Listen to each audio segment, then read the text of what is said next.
Canada is not prepared for World War III. It's not even prepared to defend itself or its allies in a much smaller conflict. Canada's military is in a state of disaster. According to an old Canadian proverb that we just made up, the mouse that lives on the moose's antlers need not fear predators. This perfectly sums up Canada's historical position in the post-Cold War environment. Canada is widely known as America's friendly northern neighbor, and if European powers are admitting to have criminally underfunded their defense capabilities and over-relied on the US in the post-Cold War peace dividend, Canada has at least never pretended to do anything but. It's difficult to take defense spending seriously when you're 2 oceans away from a potential conflict and you happen to be sitting right on top of the greatest military superpower on the planet. But the war in Ukraine has proven that the United States can no longer do it all alone. For decades, the US has had a national policy of maintaining the capability to fight 2 high-intensity conflicts simultaneously. This is no longer the case, and while the US is a match for any nation on Earth, a fight against China would stress its ability to provide peacekeeping forces elsewhere in the world. This is where America's allies and friends are supposed to come into play, but Canada is nowhere near prepared to offer much more than moral support. Don't take it from us, though. Justin Trudeau recently admitted at a NATO meeting that Canada would never meet a spending goal of 2% of GDP on its armed forces. Currently, it spends about 1.29% of GDP, making it one of the worst offenders relative to the size of its economy in all of NATO. Recent polls in the aftermath of Russia's invasion of Ukraine showed that only 34% of Canadians would ever consider an increase in defense spending.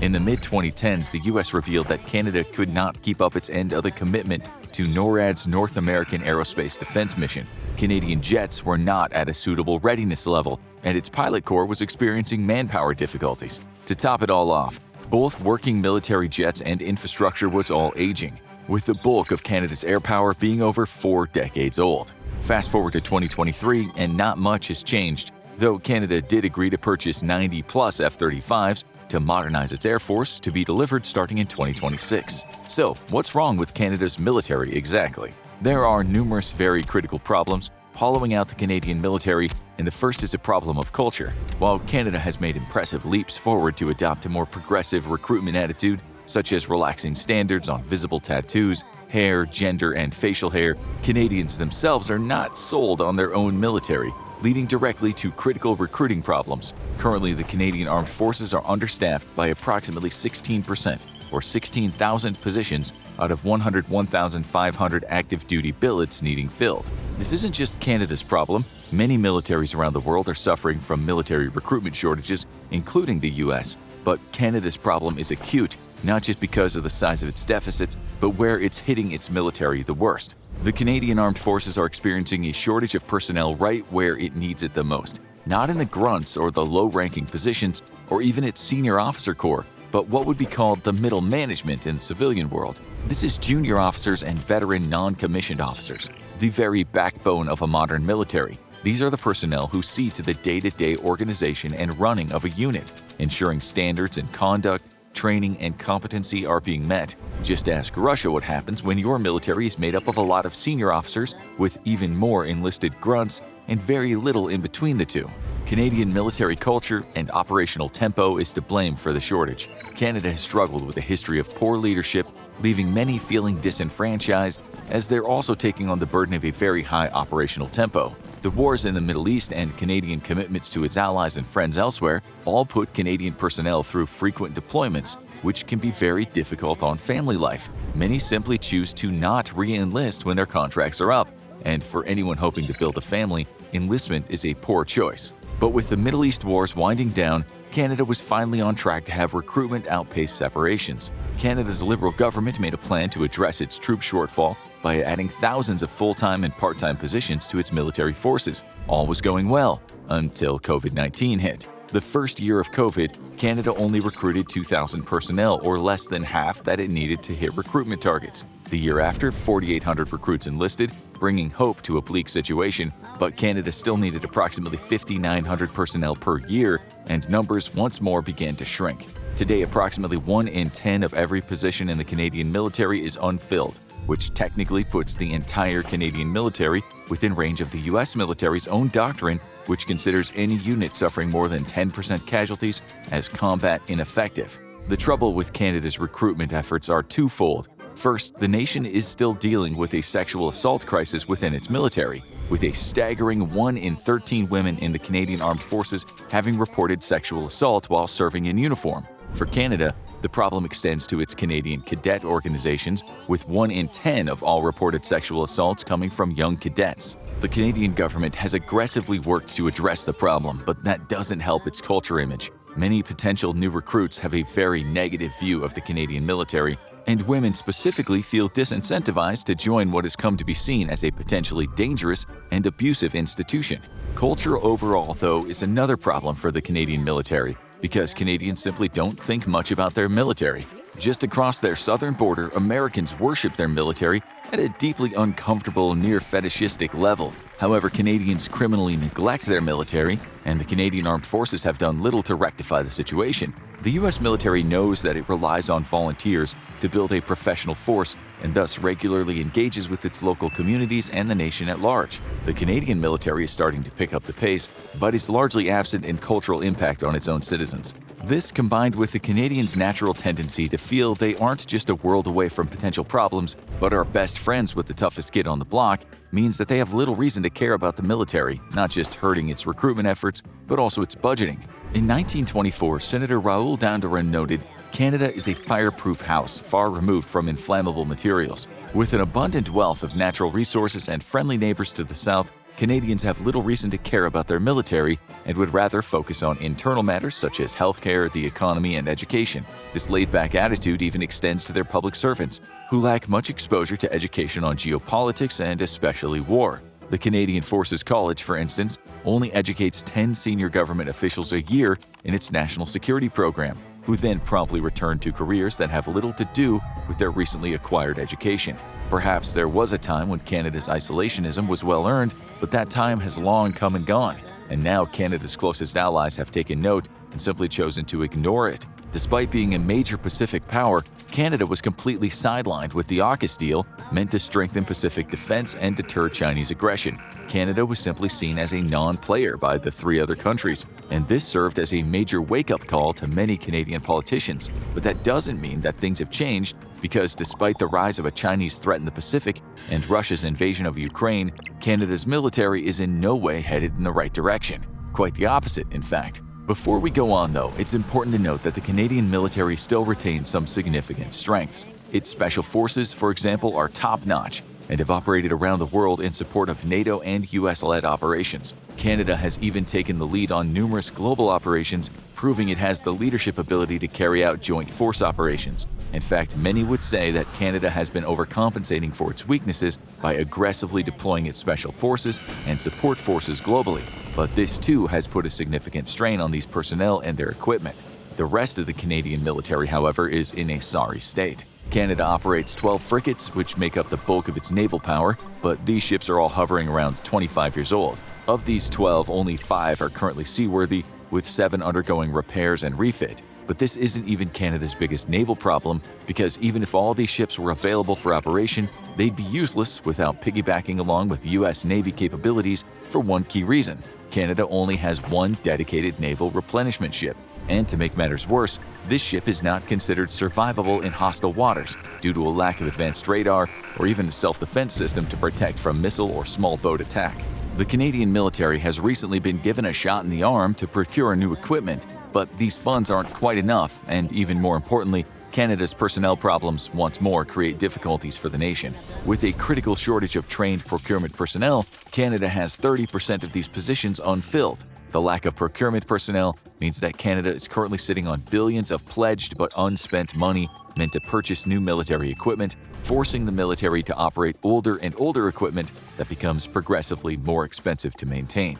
Making matters even worse, Canada has been very generous with donations of military hardware to Ukraine, and while that's deeply appreciated for everyone who likes a free democratic world order, the truth is, none of the equipment being sent overseas is being replaced. The lack of procurement personnel in its military and government is a result of its recruitment crisis and military culture both. However, Canada is also having trouble enticing qualified individuals away from private sector jobs, which often offer much better pay and work conditions. This is not a new problem for Canada, though, as the issue goes all the way back to the late 1990s, making Canada's equipment woes even more pronounced as upgrade projects languish due to a lack of trained personnel whose job it is to procure the proper equipment. Key among these projects is an effort to replace its Halifax-class frigates, purchase more drones, and replace stocks of equipment donated to Ukraine. So, what's Canada to do in case of a Third World War or any major conflict? The first thing Canada must immediately do is recognize that it's no longer immune to external threats. Many defense experts warned that the COVID supply chain shutdowns very accurately mirrored what nations should expect in case of a war in the Pacific. However, China's ambition to take Taiwan would also leave it in control of the vast majority of the world's semiconductor manufacturing, including 90% of the most advanced 3mm models which modern militaries and economies rely on. That makes Taiwan a global and very Canadian problem. Russia's expansion into the Arctic, though, also poses a threat that's closer to Canadian shores than ever before. Global warming will soon be opening new trade routes through the Arctic, as well as freeing up millions of square miles of ocean for commercial fishing and energy exploitation. Russia long ago read the writing on the wall, and in a surprisingly forward-looking move for such an incompetent nation, began to build up a military presence in the Arctic. The US followed suit, expanding facilities in Alaska, but Canada is the real key to the Arctic, and conflict over the vast new resources in the melting Arctic will put Canada on the front lines of a major war.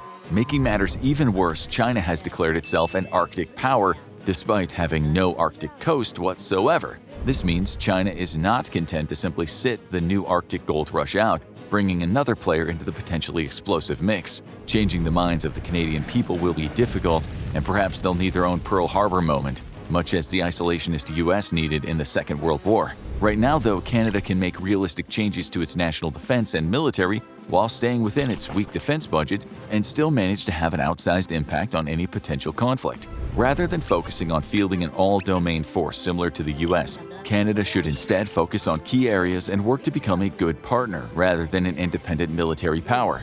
There are many areas that the US could use Canada's expertise in, such as the cyber domain.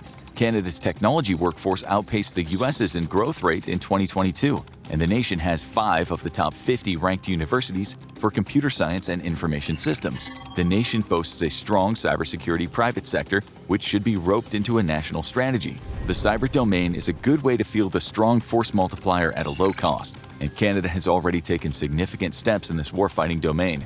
However, the government suffers from a poor working relationship with the private sector, with a Canadian Association of Defence and Security Industries report stating that a history of unproductive engagement, poor communication, and poor mutual understanding of capabilities have hindered efforts for the government and the private sector to work together. Another report from the Canadian Global Affairs Institute said that the Department of Defense and military both suffer from personnel shortages and poor cyber defense policy, as well as the lack of coordination with the Communications Security Establishment, a world-class cyber organization within the Canadian government. Canada should learn key lessons from its southern ally, the United States, which has a strong relationship with the private sector. America's ability to engage its civilians with its military would also be of benefit to Canada to help stem the recruitment crisis it's currently undergoing. Another area that Canada could focus on to be a significant partner in any future conflict is in resource security. If the Canadian military isn't up to the task of sustained combat operations, then the nation can at least act as a reservoir of critical materials needed for a long-duration war by its allies. Canada has the 4th largest oil reserves in the world, as well as one of the largest deposits of rare earth minerals, estimated at 15.1 million tons. Currently, China produces 61% of all rare earth minerals, meaning that in the case of a war in the Pacific, Allied forces will need Canada's supply to replenish high-tech equipment lost in combat and offset the loss of China's exports. As the world's 4th largest oil producer and 5th largest natural gas producer, Canada doesn't have to be a strong military power to support its partners. It can help instead fuel its allies to victory. But Canadians may not see it that way or even be able to meet the need. When Europe was cutting itself off of Russian gas, German Chancellor Olaf Scholz and EU Commission President Ursula von der Leyen both traveled to Canada in hopes of securing Canadian energy. President Trudeau, though, refused their request, stating that there has been, quote, never a strong business case for Canada to export gas to Europe. This brought no small amount of outrage from Canadian businesses and Europeans alike, and in March 2022, the nation also failed to ease Europe's pain by increasing oil production to 200,000 barrels a day. But Canadian isolationist attitude isn't the only thing to blame. The nation simply lacks the infrastructure to do much on the world stage. With no liquefied natural gas terminals on either its Atlantic or Pacific coast, Canada can only export gas to its current trading partner, the US. Its lack of new oil platforms and pipelines also means the nation is largely incapable of ramping up production during global shortages. If there is a silver lining, though, it's Canada's willingness to tackle a Chinese monopoly on rare earth minerals. The nation has entered multiple strategic partnerships with the US, the EU, and Japan to work on expanding its ability to mine, secure supply chains, and counter a Chinese monopoly. The nation has also forced Chinese companies to sell their stakes in Canadian mining companies and, under its Canadian critical mineral strategy, aim to improve the production and processing of rare earths. With the population largely uninterested in either its military or increasing spending, Canada's best recourse for a troubled future is to simply act as the best support available. Taking a cue from League of Legends, Canada is better served supporting its attack damage carry than trying to lead on its own. Though this too seems like it'll be a hard sell for a Canadian population enjoying US military supremacy to an even more criminal level than Europe ever did. Now go check out France's World War III plan, or click this other video instead.